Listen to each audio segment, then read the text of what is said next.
have these militant groups that are running around, destabilizing the region, pushing the Christians all in one city from around Iraq. They get them in there, and then they begin to methodically start to even tear down the Christians inside of the city. And what methodology are they using to kind of break down the Christian environment and then disperse them from even there? Because you said we've got 1.2 million, and then the number drops to... So I'm taking it that they must have immigrated or left. And then what's left is they're holding out hope that something's going to change. And you're going to get your rights. But they know the whole time, because someone more powerful is in control, has said, well, you know, everybody's going to follow Islamic rule or die or pay the money. Or So now how do they start dismantling your community at that point? No, it isn't. Now Syria, when it happened, just to make a comparison, when the revolution happened in Syria, it was something that suddenly, poof, it went off like an explosion in Syria. So everybody was shattered. In Iraq, it was something gradually happened in Iraq. Like since 2003, when the persecution started against the Christians, like targeting individuals. And because we are unarmed and we are so peaceful that we don't want to fight back, and we are not supported by any political party, or we don't have militias. So what to do now? The people, they thought to go to another parts of Iraq after losing like a parent, a brother, someone who was killed from the family. Some of them, they left outside of Iraq. Some of them, they were displaced into other parts of Iraq, like into Karakosh or Al-Kosh or Karamlis or Bartella or maybe Kurdistan, seeking for a better choices, let's say, like a peaceful environment, which is what we lack in Iraq, in any part of Iraq. So the neighbors, the people, they started to think that if that happened to my friend, to my Christian friend, then it's going to happen to me. Because when it is like, how do you think, like a crime, which is organized crime against the Christians? So that means my turn will come soon. So let me go from now and save my children, my friend's daughters. So this is what happened. The militias, the extremists, the jihadists, even the gangs, the criminals, who used to take the arm, who used to do their own criminal actions, like the militias. They did this to the Christians. What pushed the Christians or drive them out of their cities to outside, or the others to be displaced internally in Iraq. So then choices have to be made. And I know you shared with us the other day the choice for you finally, when the pressures were on, to bring mom and dad and to leave. Tell us a little bit about that final day or two or week before you had to go, and the decision process that you made, and what was the trigger that allowed you to get out? To come here to Jordan. Yeah. So after waiting for about 2 years in Erbil, in a very hard condition, we were living with other 5 families in one house. And we lost the hope that our towns will be liberated. And even if it will be liberated, that means this liberation is going to bring other forces, other sort of jihadists, which are the Shia militias, who they are very sectarian and they persecute the Christians. So we lost hope, and we said that Iraq is not going to improve at all, and what will happen, maybe it will be worse than before.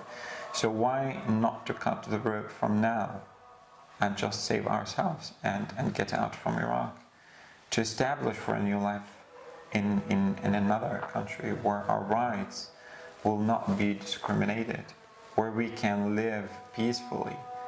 And especially when I was in Rome, in Italy, I can remember exactly how does it feel to be a Christian but not afraid. Nobody is chasing you, nobody is going to persecute you, because it doesn't matter if you're a Christian or Muslim or anything, because there is law, there is system, there's freedom for you to practice it in those nice and beautiful human limits. So this is what I thought, that let's get out, and if my parents can do it now, after like 5 or 10 years, they will be very old and they won't be able to come with me, and I am the only child. So it is my responsibility as a Christian and as a human to be faithful to them and to bring them with me. And I think we had a repeat of this mindset in World War II when we had the Nazis going through and rounding people up and taking them out. There were windows of opportunity for people to leave when their health was able, and many people took those windows of opportunities, and the rest that didn't, they ended up dying, and some horrible deaths. And we see a repeat of this mindset where people have a choice to get out and they take it. And we hear the success stories of how they got out and how they went on to have families and grandchildren and great-grandchildren. And we read those reports today and to encourage people to get out. What is it like now, from what you can gather information, now that you've left Iraq? Is it better? Is it worse? To leave Iraq, is it better? Or like right now, how are the conditions right now in Iraq, now that you've been out for 2 years, right? Yeah. Now, I'm not living now in Iraq, but I contact my relatives who they are in Iraq. They tell us that when the doors are opened, we won't stay in Iraq. We don't want to stay in Iraq because we are afraid. Now, if we speak about numbers, like in last September, about 100 houses in Kurdistan were recently bought by Christians from my town, because they are preparing for another wave, because they are afraid that something bad is going to happen again. So the people are no more feeling safe. They can't feel safe. And this is very clear from what is happening in our town. Like, for example, the last Palm Sunday, when it happened, there were a bomb planted in the road. And it was a miracle that that bomb didn't go off, or with this a huge crowd celebrating the Palm Sunday. I estimate about 50 to 100 they will be dead by now. So there is no peace. No peace. Much of this has to do that they can't get the country stabilized for the Christians. No. It can be stabilized for one Islamic group or another, or militant group, and that can go back and forth. But when it comes to those who believe in Jesus Christ as Savior and Lord, whether they're Catholic, whether they're Orthodox, whether they're evangelical or non-denominational, they're all threatened. Yes. So, in your pursuit to flee, you came into Jordan 2 years ago, correct? Yeah. And tell us a little bit just how you had to come out, where you had that choice where the neighbor was like, hey, I've got 3 cars, we're going. Tell us about that moment where you had to make that decision, and then to flee Karakosh. Yeah, to flee Karakosh, it was very terrible. It was on the 6th of August 2014 when the shelling started, and if you can imagine, we were in the middle. Here they are ISIS and shelling, and here they are the Kurdish forces fighting back. And you can imagine we were a battlefield in the middle. Now Kurdish were meant to be our friends, and so they were fighting back ISIS. Lots of shells, fell inside Karakosh, and as a result, in that day we lost a young woman and 2 little kids. And it was a very terrible situation, because as Christians, as one community, very connected or attached to each other because of the social relations that we had. It was very terrible, because we used to go and to comfort the families because of what they lost, their children. But in that day, everybody was aflame. And it was very terrible, because we lost our humanity. We lost our sense of peace. We couldn't stand for each other in that day. Everybody was aflame. Like for me, when I fled, my grandmother and my uncles, they were still in Karakosh. So just talking on phone, did you get out? No, I am seeking for a car. Do you know somebody to take with me? And thankfully, and thank God, because my neighbors, they are in Jordan also, they had 3 cars, and it was truly a very big family. And in that time, my mom had a surgery, so it was very difficult to find someone to take us and to take care of her and her situation. And they suggested that we go with them, so we did that. They took my mom inside the car, but me and my dad, they were on the pan of their car, sitting there. So it was very terrible, in fact. And when I remember those moments, there is no human language that can describe the situation that we left the elders behind us. We left the disabled behind us. Imagine your mother in that situation telling you, and she's disabled or very sick, okay, take your kids, take your wife, and just save them. Leave me here, because in either ways I'm going to die on the road. It was a huge crowded, if we speak about the checkpoints to Erbil. Yeah. So it was very terrible, and still we have lots of missing family members. For me, I lost one of my cousins, and my mom lost 2 of her aunties, and still we have lots of missing women and men. We don't know anything about them. So there's some of the people that were fleeing had to make a choice between getting out themselves and with their children, their wife, and leaving their parents behind, not knowing if they'd be safe, their parents not knowing if they would be safe, if they would even make it out of the country.